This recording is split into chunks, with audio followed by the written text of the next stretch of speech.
दोस्तों, मैं हूं अभिषेक और आप देख रहे हो पोल्ट्री वाला यूट्यूब चैनल।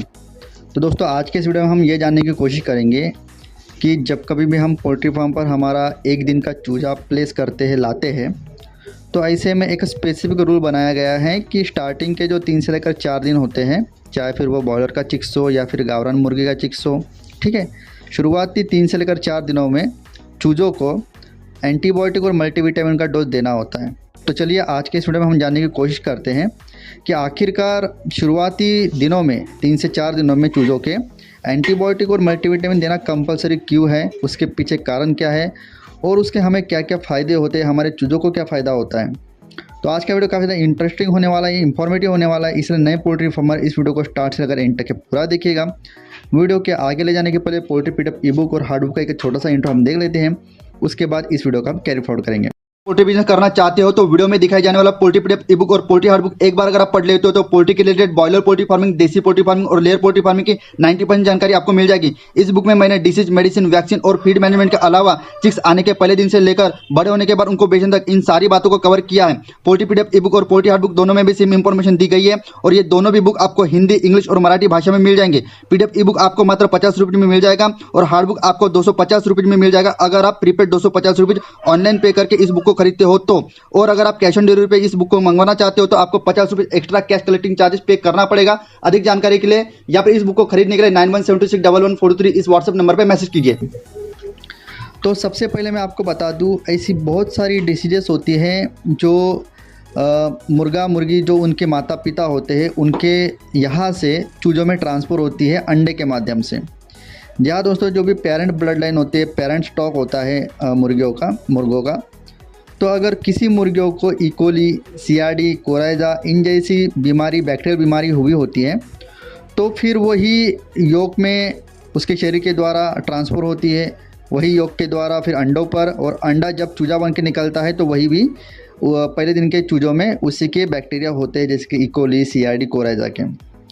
तो हमें तो पता नहीं कि हैचरी वालों ने जो चूजा हमें भेजा हुआ है, ठीक है, तो उसका जो पेरेंट स्टॉक है कितना अच्छा था या फिर उसको किसी प्रकार की बीमारी हुई थी, है ना। तो और साथ ही साथ जो पहले दिन का चूजा होता है उसकी इम्यून पावर काफ़ी ज़्यादा कम होती है। मतलब उसके माता पिता मुर्गा मुर्गी से भले ही चूज़ों को कोई भी बीमारी ट्रांसफ़र ना हुई हो, लेकिन चूज़ों की पहले दिन के चूज़ों की इम्यून पावर काफ़ी कम होने की वजह से उसको एक्सटर्नल फैक्टर की वजह से, इम्यून पावर कम होने की वजह से डिसीजेस होने की संभावना कई गुना तक के बढ़ जाती है। समझ पा रहे हो? तो मतलब दोनों भी सिनेरियो में, चाहे फिर मुर्गा मुर्गी से उसको डिसीज उसके शरीर में आया हो या फिर नहीं भी आया होगा, लेकिन इम्यून पावर उसकी कम होती है जिसके चलते उसको डिसीज़ होने की संभावना बढ़ जाती है। इसी को क्योर करने के लिए, प्रिवेंशन करने के लिए हम एंटीबायोटिक का इस्तेमाल करते हैं।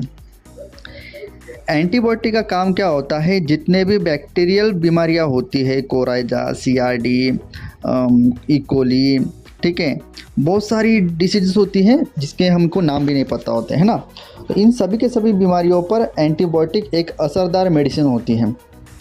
तो एक बात को आपको समझ लेना पड़ेगा कि जब कभी भी आप एंटीबायोटिक का इस्तेमाल हमारे मुर्गियों के फ्लॉक में करते हो, चूज़ों को देते हो, तो चूज़ा छोटा हो या फिर मुर्गी बड़ी हो, स्ट्रेस उस पर लाजमी आता है एंटीबायोटिक का इस्तेमाल करने से, और उसी को दूर करने का काम हमारा मल्टीविटामिन करता है। जी हाँ दोस्तों, स्ट्रेस को दूर करने का काम और इम्यून पावर को बढ़ाने का काम, इम्यून को बूस्ट करने का काम मल्टीविटामिन करता है। इसीलिए बोला जाता है कि स्टार्टिंग के दिनों में जब कभी भी चूजा छोटा होता है तो लाजमी तौर पर 3 से लेकर 4 दिन कंटिन्यू एंटीबायोटिक और मल्टीविटामिन आपके मुर्गियों को देना है। साथ ही साथ दोस्तों, पहले दिन में जो चूजा होता है वो बहुत दूर से ट्रांसफ़र करके आपके फार्म पर आता है, ठीक है। तो ऐसे में उस पर ट्रैवलिंग का भी स्ट्रेस, ट्रैवलिंग का भी तनाव उसके शरीर पर होता है। उसको भी दूर करने के लिए चाहे तो फिर आप गुड़ पानी, वो भी एज अ मल्टीविटामिन का सोर्स ही काम चूज़ों के लिए करता है, या फिर स्पेसिफिक कोई भी इम्यून बूस्टर या फिर मल्टीविटामिन की मेडिसिन आप उसको दे सकते हो। तो आई होप दोस्तों आज के इस वीडियो में आपको आपके सवाल का जवाब मिल गया होगा। और भी आपके मन में कोई सवाल होंगे तो वीडियो के नीचे कमेंट जरूर कीजिएगा, मैं ज़रूर उसके रिप्लाई देने की कोशिश करूँगा। इसी तरह का पोल्ट्री का एक नॉलेजेबल वीडियो लेकर मिलता आपको नेक्स्ट वीडियो में। जय हिंद, जय भारत।